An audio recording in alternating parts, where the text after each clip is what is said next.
আসসালামু আলাইকুম। আমরা এই ইন্টারিম গভর্নমেন্টের অনেক আলোচনা, অনেক সমালোচনা, অনেক বদনাম, আমরা অনেক কিছুই করতে পারি।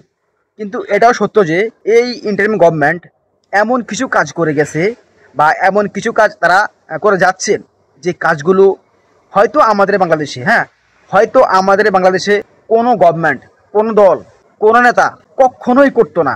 কখনো করা তো দূরের কথা, কখনো এমন কাজ করার সাহসও করতো না। আমি প্রথমত কয়েকটি কারণ বলতেছি। দেখুন, 2013 সালের 5ই মে রাতের অন্ধকারে আমাদের শাপলা চত্বরে যা ঘটেছিল, সেটা তো বলা বাহুল্য। সেখানে কতজন মানুষ জীবন দিছে তার কোনো হিসাব নেই এক্স্যাক্টলি। তবে আশেপাশে মেডিকেলের খোঁজ নিয়ে যা জানা গেছে, সেখান থেকে পাওয়া গেছে মোট 58 জন। আমাদের গভর্নমেন্টের যে তালিকা পাওয়া গেছে বা মিডিয়া থেকে যা জানা গেছে, সব মিলে পাওয়া গেছে 58 জন। তারপর হচ্ছে 2021-এর মোদি বিরোধী আন্দোলন যে হয়েছিল, আপনাদের মনে আছে কিনা আমি জানি না। 2021 সালে যখন মোদি আসে আমাদের বাংলাদেশে, তখন আমাদের দেশের হুজুররা, বিশেষ করে যারা একটু ইসলামিক বা যারা একটু ইসলামাইজড, তারা যখন আন্দোলন করছিল, সেই আন্দোলনে হাসিনার বাহিনী দ্বারা সেখানে শহীদ হয়েছিল 19 জন। তো সব মিলে পাওয়া গেছে 78 জন। এই 78 জনকে প্রতি পরিবারকে 10 লাখ করে টাকা দিচ্ছেন আমাদের এই ইন্টারিম গভর্নমেন্ট। তো অবশ্যই সে টাকাটা আমাদের পক্ষ থেকে দিচ্ছেন।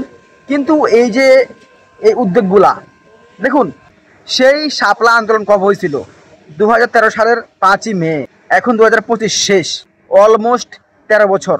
13টি বছর পর সেই পরিবারগুলোর পাশে এখন আমাদের এই ইন্টারিম গভর্নমেন্ট তারা গিয়ে দাঁড়াচ্ছেন। তাদের পরিবারের জন্য সামান্য একটু আর্থিক সহযোগিতা তারা করতেছেন। 10 লাখ টাকা যে আহামরি বেশি এমন না, আবার এটা কিন্তু কমও না। তো আমি বলবো, যদি এখানে অন্য কোনো গভর্নমেন্ট হইতো, তাহলে এমন উদ্যোগ নেওয়ার দূরের কথা, সেই পরিবারগুলা একটি টাকাও পেতো না। কিন্তু আমাদের এই ইন্টারিম গভর্নমেন্ট, যতই বলি যে সমালোচনা করি, যতই বদনাম করি, অবশ্যই তাদের অনেক ভুল আছে, অনেক গল্প কাহিনী আছে, এগুলো আমরা না যাই। আমরা যেগুলো পজিটিভ দিক, আমরা এগুলো নিয়ে কথা বলি। তারপর হচ্ছে সামনে আগামী ফেব্রুয়ারি মাসের 12ই ফেব্রুয়ারি ইনশাআল্লাহ হইতে পারে, যদি আল্লাহ চাই, তাহলে সেই দিন আমাদের এই বাংলাদেশের ইতিহাস পাল্টে যাবে।